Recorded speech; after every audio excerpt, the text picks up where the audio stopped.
안녕하세요. 재량 라디오 DJ를 맡은 이목사입니다. 바쁜 일상을 보내시는 성도님들을 위해 오늘도 믿음의 본질, 우리는 무엇을 믿어야 하는가라는 책 가지고 성도님들과 함께 하겠습니다. 자, 볼륨을 적당히 높여주시고 이제 시작합니다. 기도는 하나님이 시작하신다. 기도의 출발은 하나님으로부터 시작된다. 하나님이 우리를 찾아오셔서 말씀하시기 때문이다. 예수님이 우리를 찾아오셨기에 우리는 그분을 통하여 기도할 수 있게 되었다. 좀 역설적이지만 하나님이 먼저 우리에게 기도하심으로 우리가 기도할 수 있게 된 것이다. 이상한 이야기다. 요한계시록 3장 20절에서 누가 우리의 문을 두드리시는가? 우리가 그분의 문을 두드리는 것이 아니라.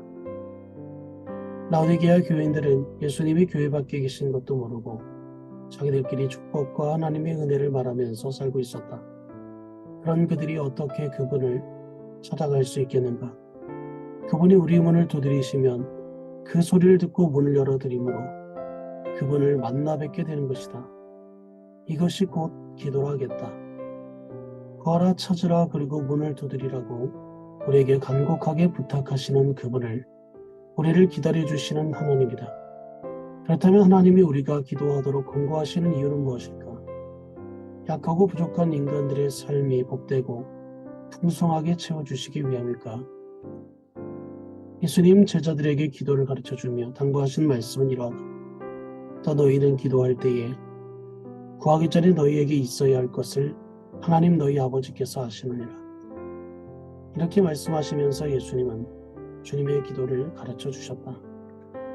주기도문의 내용을 보면 9문장으로 되어 있다. 첫째부터 넷째까지는 하나님과 하나님 나라에 대하여 기도할 내용이다.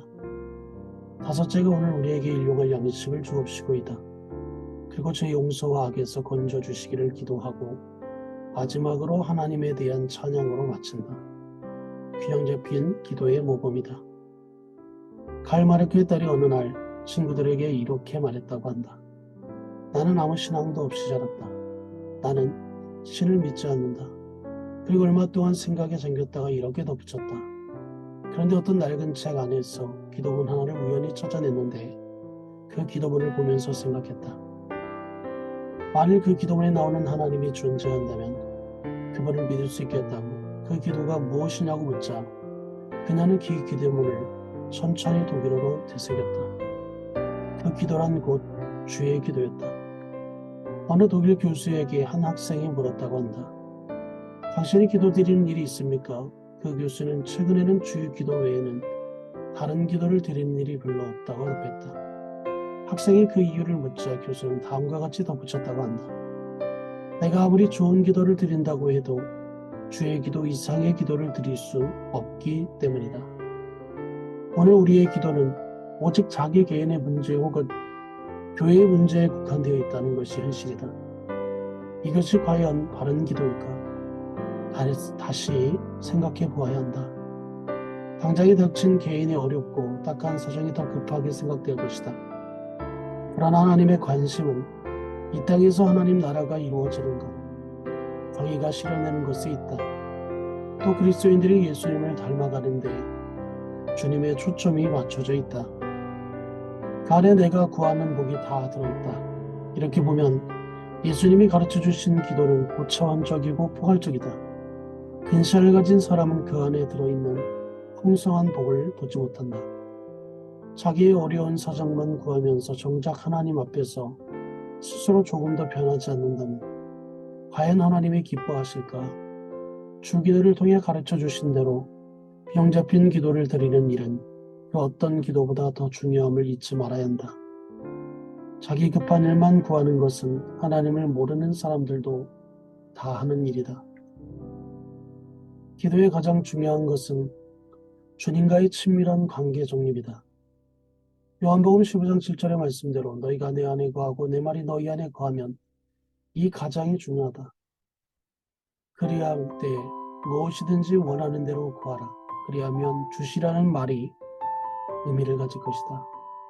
포도나무에 붙어있지 않는 가지가 포도나무의 진액을 빨아들일 수는 없다. 포도나무에 붙어있지 않는데 기도한다고 해도 그 기도가 이루어질 수 있을까?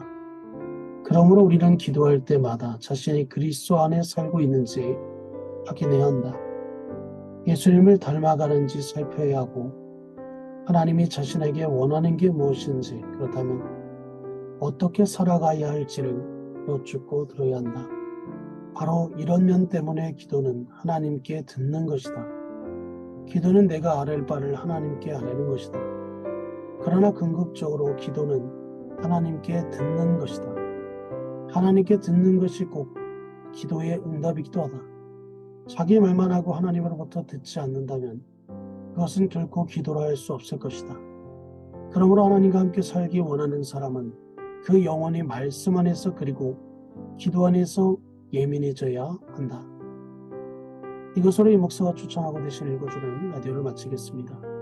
오늘도 건강하시고 행복한 하루 되시기를 주님의 이름으로 축복합니다. 감사합니다.